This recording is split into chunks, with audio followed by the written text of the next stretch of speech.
गंदे पानी की बाल्टी उठाती है और उसी का पानी ग्लास में डाल कर पहुंचा देती है बाहर कि लो पी लो शिकंजी। दिवाकर गुस्साते हुए किचन में आता है तो ऋचा बचा हुआ गंदा पानी उसके मुंह पे मार निकल जाती है घर से।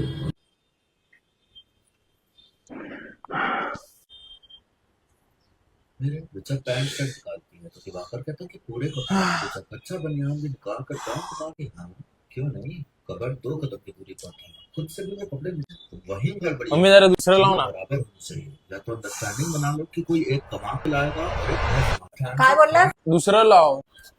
काय तू मला शिकवणार होता चॅनल कधी बदली करायचं? तुझा बाप पण नाही माझ्या पुढे कधी बोलला आजपर्यंत, समजलंस? तू माझा बाप आहेस का मी तुझी आहे? उद्याच्या उद्याच टीव्ही विकून टाकते. शाण्याला कधी काम सांगितली तर होत नाही त्याच्याने, उद्या येऊ दे त्याच्या बापाला काम चल साला. अरे पण मम्मी चॅनल चेंज कर फक्त बोललो.